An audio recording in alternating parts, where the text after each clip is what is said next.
to stock shelves, including in rural areas, and any regional disparities they are seeing.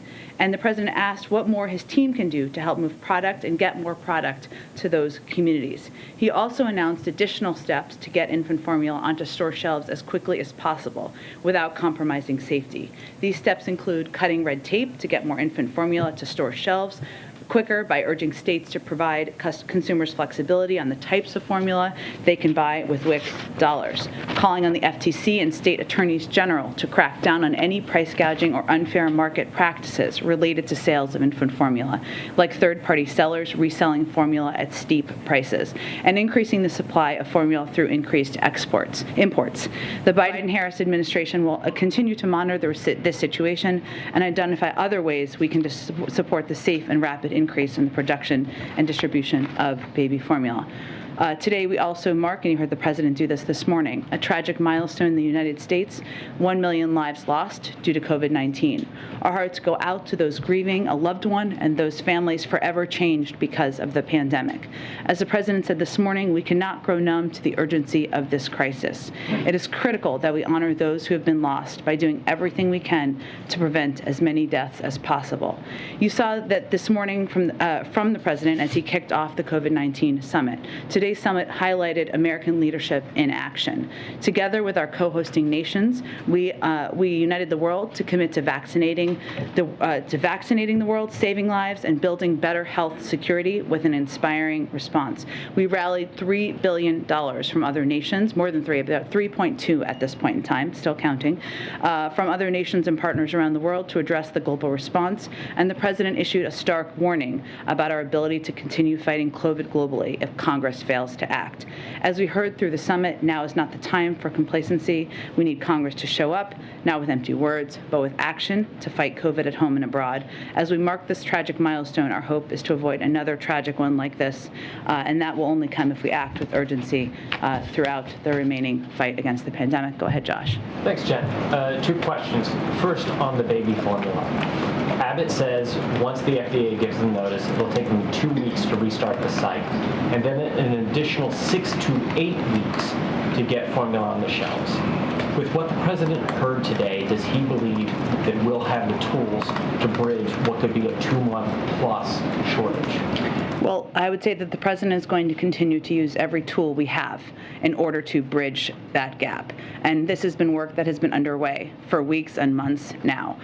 We know that if they get approval, obviously, as you noted, it will take them some time to get up and running again. So what we need to do, and what you've seen the president announce earlier today, and I just reiterated, is steps we can take from here to increase supply, make sure it's on the shelves. That includes increasing imports. It also includes ensuring we're working with retailers, as the president did during his calls, to make sure that shelves are stocked. It also includes ensuring that lower income families can access different brands of baby formula by working through with the WIC for the exemptions for the WIC program. So we recognize that this is certainly a challenge for people across the country, something the president is very focused on, and we're going to do everything we can to cut red tape and take steps to increase supply on the marketplace.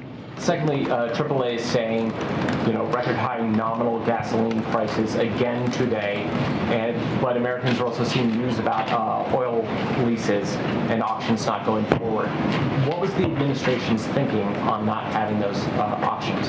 Well, the Department of Interior, they have put out some comments on this, and what they have made quite clear is that the Cook Inlet cancellation, which you're referring to, was due to a lack of industry interest, and the Gulf sales were as a result of delays due to a number of factors, including conflicting court rulings. So those were the two areas where you've seen the pause. But there was not interest. I would note that if we take a step back and look at what is available out there and look at the supply needed, as you noted at the top as part of your question, leasing and production offshore is a lengthier process. It can take up to 10 years to create supply. So let's start there. Secondly, of the more than 10.9 million offshore acres currently under lease, industry is not producing on 8.26 million acres. That's about more than 75% that is non-producing.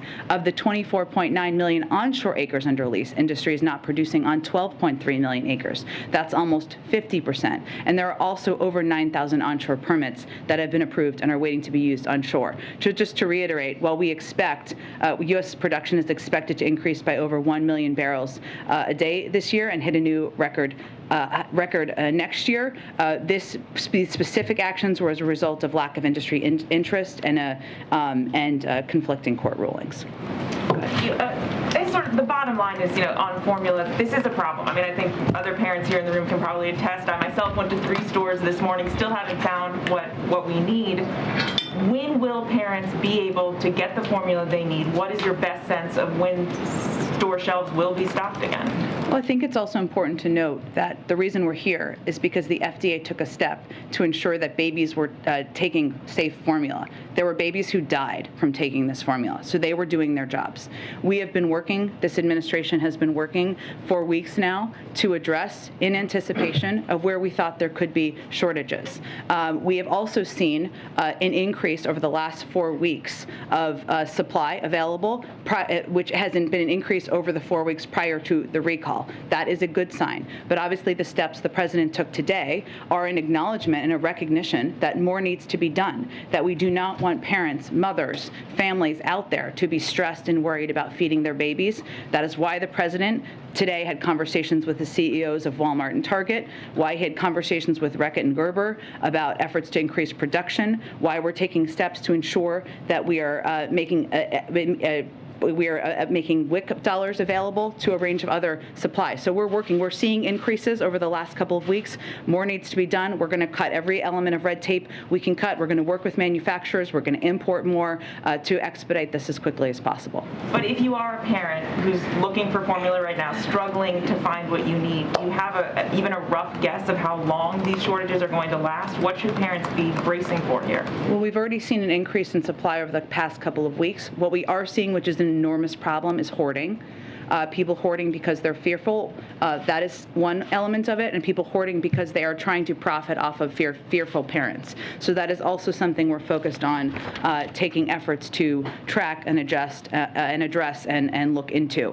But again, more infant formula has been produced in the last 4 weeks than in the 4 weeks preceding the recall. We're taking every step to increase that. So our message to parents is, we hear you, we want to do everything we can, and we're going to cut every element of red tape to help address this and make it better for you to get formula on the shelves. And as you mentioned, this obviously stems from the FDA taking necessary steps to try and deal with a very serious problem. And as Josh noted, Abbott says that subject to FDA approval, they could restart at this site within 2 weeks. Do you have a sense of why it may be taking so long to get this factory back up and running, or what the holdup is from the FDA's perspective?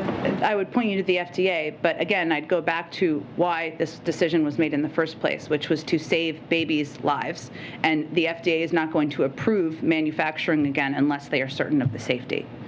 Go ahead. When the president spoke with Philippines President-elect Ferdinand Marcos last night, did they discuss either the dispute with China in the West Philippine Sea or the U.S. court judgments against the president-elect?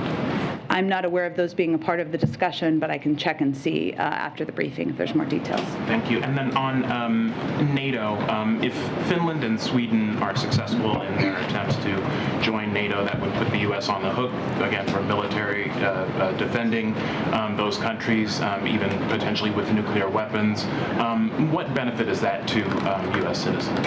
Well, first let me say that the United States would support a NATO application by Finland and or Sweden should they choose to apply. We, of course, will respect whatever decision they make. Both Finland and Sweden are close and valued defense partners of the United States and of NATO. I would note that even without them being members of NATO, our militaries have worked together for many years. We're confident that we can find ways to work with them, address any concerns either country may have about the period now or whatever is required if they were to join NATO. I would say in terms of how this benefits the American people, I think is sort of what you're asking about.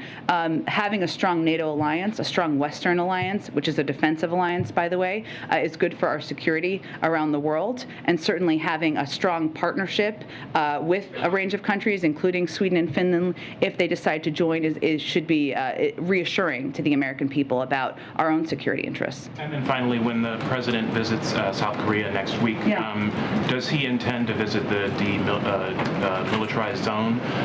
And what's your current assessment of the threat of a North Korean nuclear test? Well, on the first question, we're still finalizing details of the schedule for the trip and what it looks like. Obviously, that is a step that is taken by many who visit the region, but I expect we'll have our national security advisor here in the briefing room next week with Karine to preview the trip. In terms of whether we expect a test, the United States assesses that the Democratic People's Republic of Korea could be ready to conduct a test there as early as this month.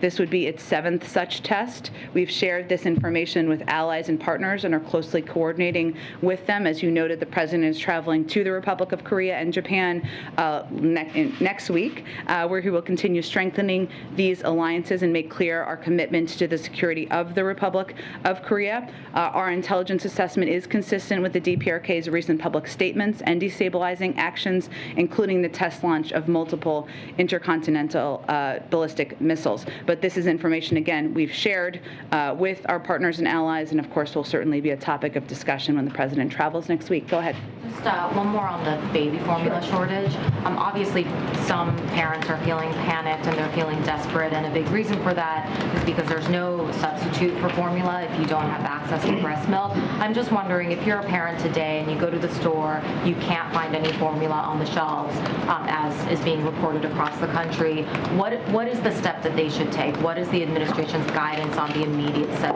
they should take? Is there a hotline that they can call? Should they take a baby to the hospital? What should they do? Well, I would say those are important public health questions, but what I can report on here, what I can convey to all of you, is what we're doing to address exactly that concern, which is taking every step we can to ensure there is supply on store shelves. And we have increased the supply over the last 4 weeks. And as the president, as I noted at the top of this briefing, we're going to take every step we can to cut red tape, to ensure we're working with retailers like Walmart and CEO, that we're working with Reckitt and Gerber and others who can produce more, to ensure we are getting supply out to stores and out to retailers so that parents don't have that concern. But beyond that, that's what I can read out for all of you from here. Since you said it was a public health question, which agency should that question be directed to? Just the very practical, immediate question of, if you can't find formula and you need it for your baby to eat, what should they be doing? We would certainly encourage any parent who has concerns about their child's health or well-being to call their doctor or pediatrician. I just had one more. Just quickly on the student loan debt cancellation, can you give us a sense of whether the president is any closer to making a decision, and just sort of his frame of mind as he's thinking about what amount he would be willing to cancel? Well, I think, as I've mentioned in here before, on the campaign, when he was talking about student loans, he talked about a frame of about $125,000 a year. That is not related to necessarily what this final policy will look like, but I've used that as a point of reference to remind everyone, some who covered the campaign and some who did not, that he's always felt it should be targeted, this type of relief, and focus on the people who need help the most. I don't have any update on a final decision. I would remind you all that, again, no one has paid a dime in federal student loans since the president took office, and he's continuing to consider a range of options and policy here. Go ahead. On the formula shortage, just two quick ones. You said that this has been something that's been in the works for several months, mostly through the FDA. When was the first time the president was briefed on the shortage? I'm not going to get into internal briefings. He's been made aware of it through the process, and there's been steps. This week? It would have been, yes. Has there been any consideration of using the Defense Production Act? There are a range of options, including that under consideration, Ed, but I would note the issue here is that a manufacturer was taken offline because they did not produce a safe baby formula. So what we're doing here at this point in time is working with other manufacturers who can produce safe baby formula, and we've had success in increasing their productivity over the last 4 weeks, and we're going to continue to work on that. He would have known about this before this week. It wasn't like this suddenly popped up. This has been something the administration has been working on for some time now. On Ukraine, Senator Rand Paul has delayed passage of the aid for Ukraine by insisting a new inspector general be established to track how the taxpayer money is being spent on the war. It's going to delay passage of this probably now until next week. Would the president support establishing some kind of watchdog office to track this? We've asked about this before. It's now a congressional issue. Well, I would say that we agree oversight is critical. That's why the package already includes millions of dollars to support additional oversight measures, including additional funding for existing inspectors general. And we encourage all senators to promptly pass the bill as it stands. We feel what's in there is sufficient. One other thing that was left out of it, at least in the House, was an attempt to legalize the status of tens of thousands of Afghan evacuees brought into the U.S. last year. Does the White House see opportunity somewhere else soon to convince Congress to get that across the finish line? We have been having conversations with congressional leadership about this. They are ongoing on the best path forward for this and other priorities that we're And you've been listening to White House Press Secretary Jen Psaki holding the daily press briefing. She discussed ways the administration is working to help ease the growing baby formula shortage by working directly with manufacturers and retailers. She also again pressed Congress to pass legislation to replenish COVID funding. And there you have it, the closing bell at the New York Stock Exchange, signaling the end of the trading day. Stocks dropped today as the indexes swung between gains and losses after struggling to come back from a recent losing streak. The Dow Jones ended the day down around 100 points. The S&P 500 is down around 0.25%. The Nasdaq was relatively flat.